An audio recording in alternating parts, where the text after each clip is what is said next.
I swear to God. The Christians butchered every Muslim within the walls when they took this city. I am not those men. I am Salahuddin. Bismillahirrahmanirrahim. Assalamualaikum warahmatullahi wabarakatuh. Bapak, Ibu, Saudara yang dirahmati Allah, melanjutkan kisah pahlawan Islam Sultan Salahuddin Al-Ayyubi. Dan kali ini tentang Sultan Salahuddin Al-Ayyubi menaklukkan Yerusalem. Persiapan Salahuddin untuk menggempur pasukan salib di Yerusalem benar-benar matang.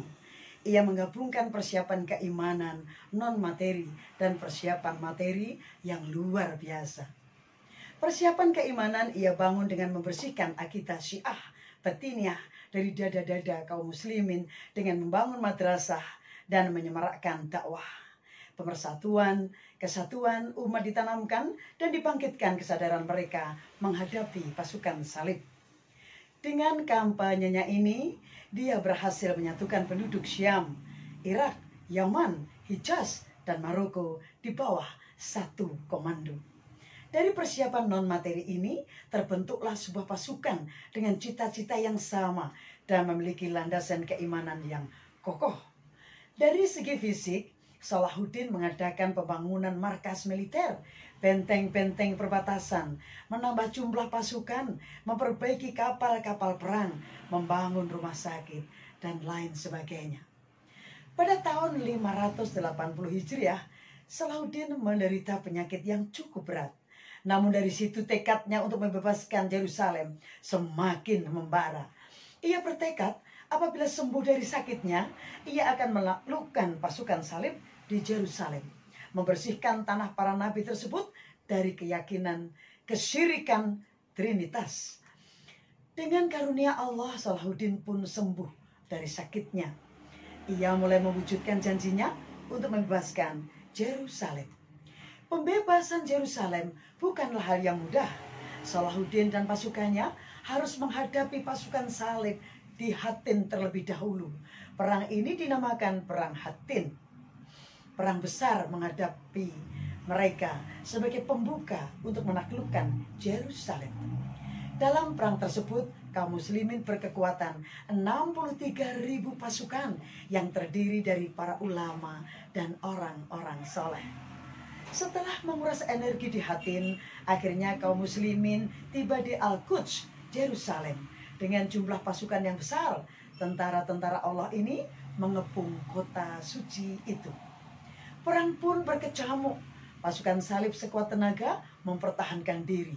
Beberapa pemimpin muslim pun menemui syahid. Insya Allah dalam peperangan ini mereka syahid.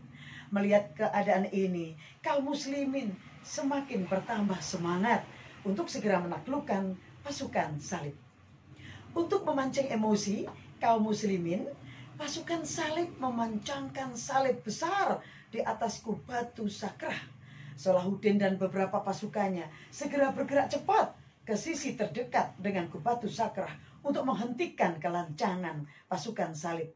Kemudian kaum muslimin berhasil menjatuhkan dan membakar salib tersebut. Pasukan salib mulai terpojok. Mereka tercerai-berai dan mengajak berunding untuk menyerah. Namun Salahuddin menjawab, "Aku tidak akan menyisakan seorang pun dari kaum Nasrani, sebagaimana mereka dahulu tidak menyisakan seorang pun dari umat Islam ketika menaklukkan Yerusalem." Namun pimpinan pasukan salib, Balian bin Basran, mengancam, "Jika kaum muslimin tidak mau menjamin keamanan kami, maka kami akan bunuh semua tahanan dari kalangan umat Islam yang jumlahnya hampir mencapai 4.000 orang. Kami juga akan membunuh anak-anak dan istri-istri kami, menghancurkan bangunan-bangunan, membakar harta benda, menghancurkan Kubatu Sakrah, membakar apapun yang bisa kami bakar. Dan setelah itu kami akan hadapi kalian sampai darah penghabisan. Satu orang dari kami akan membunuh satu orang dari kalian. Kebaikan apa lagi yang bisa engkau harapkan?" Inilah ancaman yang diberikan pasukan salib kepada Salahuddin dan pasukannya. Salahuddin pun mendengarkan dan menuruti kehendak pasukan salib. Dengan syarat, setiap laki-laki dari mereka membayar 10 dinar, untuk perempuan 5 dinar, dan anak-anak 2 dinar. Pasukan salib pergi meninggalkan Yerusalem dengan tertunduk dan hina. Kaum muslimin berhasil membebaskan kota suci ini untuk kedua kalinya. Salahuddin memasuki Yerusalem pada hari Jumat tanggal 27 Rajab 583 Hijriah atau 2 Oktober 1187. Kota tersebut kembali ke pangkuan umat Islam setelah selama 88 tahun dikuasai oleh orang-orang Nasrani. Kemudian ia mengeluarkan salib-salib yang terdapat di Masjid Al-Aqsa, membersihkannya dari segala najis dan kotoran, dan mengembalikan kehormatan masjid tersebut. Bapak Ibu sekalian yang dirahmati Allah, semoga Allah meridhoi, merahmati, dan membalas jasa-jasa para pahlawan Islam. Bapak, Ibu, Saudara yang kami hormati, mari kita menjadi pelaku sejarah di masa kini jika Anda ingin diingat oleh sejarah di masa depan. Demikian, billahi taufik wal hidayah. Wassalamualaikum warahmatullahi wabarakatuh.